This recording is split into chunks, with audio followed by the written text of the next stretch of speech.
Good morning, Scotland. Good morning, social media land. I hope you're well. It is Thursday, the 28th of November, 2024.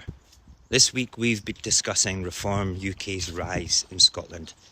It's no longer a distant threat. It's a chilling reality that could redefine our nation's political landscape. With the potential to win up to 12 seats in Holyrood, this party, with its roots in far-right extremism, stand poised to dismantle everything Scotland has built since devolution. Reform is not just another unionist party, it's the modern incarnation of past extremist movements, cloaked in populist rhetoric designed to exploit disillusionment and division. Their agenda is clear and unapologetic: dismantle Holyrood, end devolution, and silence the independence movement entirely. This is a true emergency. This is not a drill. Their rise represents an existential threat not only to the dream of independence but to the values that Scotland holds dear: fairness, inclusivity and self-determination. A party with such regressive policies has no place in shaping Scotland's future at all. Yet unless we act decisively, Reform UK could become the kingmakers in 2026, holding disproportionate influence over the Parliament, aligning with unionist forces to obstruct progress at every turn. This is the price of disunity, of complacency, of wasted opportunities to use every vote to defend Holyrood. Reform UK thrives on division, within Scotland, within Holyrood and within the independence movement itself. The moment demands bold action, innovative thinking, and above all, unity.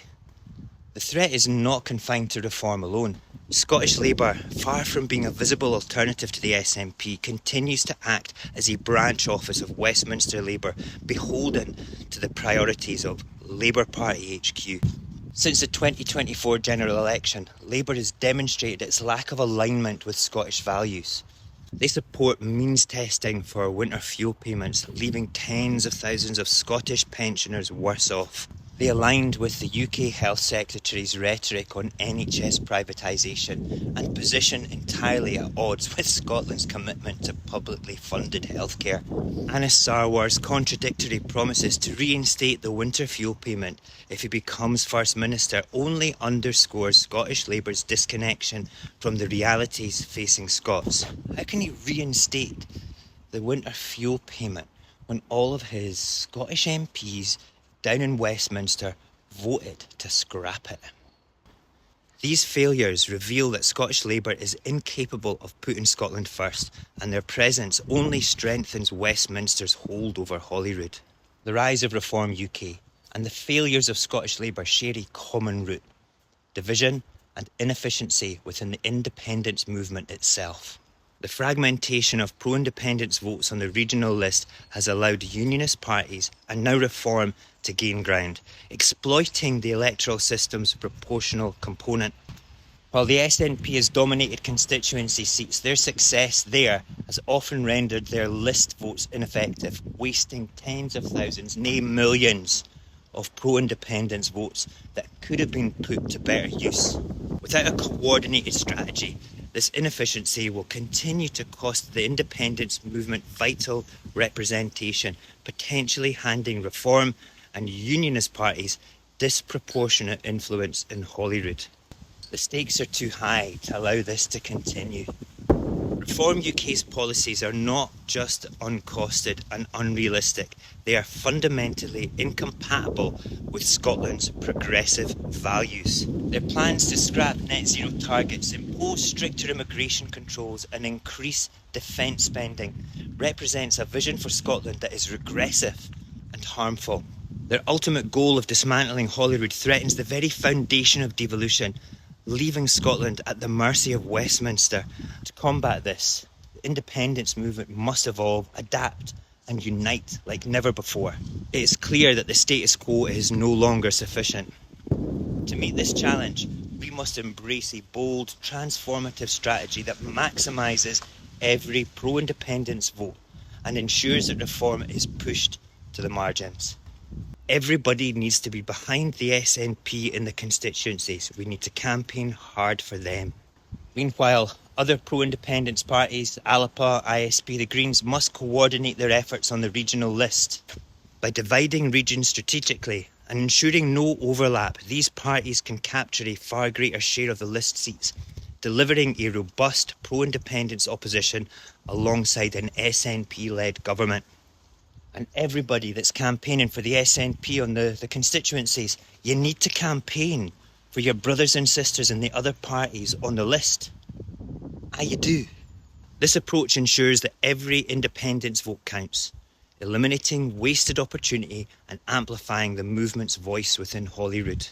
Such a strategy demands unity and a willingness to set aside party rivalries in favour of the national cause. This is not about diminishing individual parties, it's about recognising that the independence movement's strength lies in a collective purpose. By presenting a united front, the movement can inspire confidence amongst voters and demonstrate to the Westminster that Scotland is ready to take control of its own future. This strategy offers not just a political solution, but a way to energise and galvanise a movement that has had at times felt stagnant and divided. The rise of Reform UK, while deeply concerning, presents an unexpected opportunity. It gives the independence movement a common enemy, an external threat that can refocus our energy outward rather than inward. For too long, the movement has been mired in internal conflicts, wasting energy on rivalries that distract from the shared goal of independence. Reform's regressive agenda and their explicit hostility to devolution and independence provide a clear rallying point for the entire movement. This is a moment to come together, to put aside differences and to fight for a future that aligns with Scottish values. Grassroots activism. You guys will be crucial to this effort.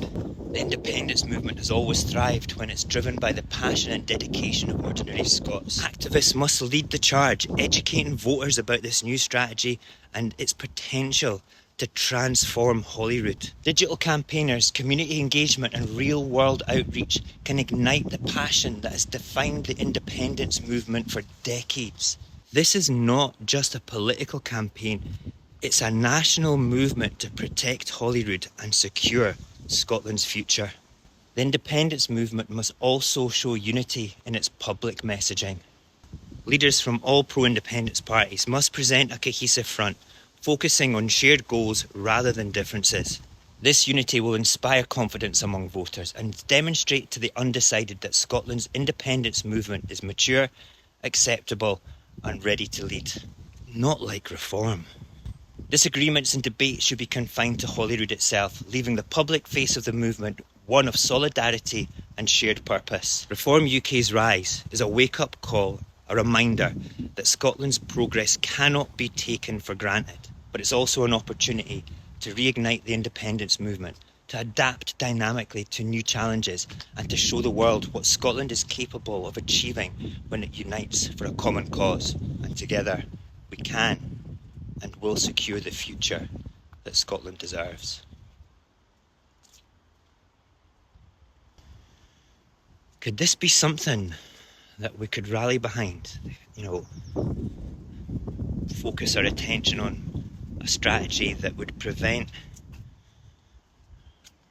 Reform UK getting any seats in Holyrood, or at least minimalising them. I think it could. Is it something that we could possibly use to put in a pro-Scottish government and a pro-Scottish opposition into Holyrood with a different voting strategy?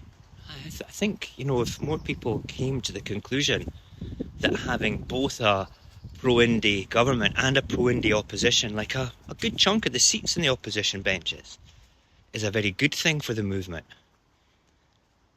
And if they just dissolve those political divisions, that's what's stopping us, isn't it? I think it's time that we made a decision. A bit more unity, a bit less rivalry. Come and join us tomorrow night for the live, 11 o'clock on YouTube and on TikTok. Just want to say that YouTube is beating TikTok hands down with the amount of viewers, so keep that up, YouTube. We like that.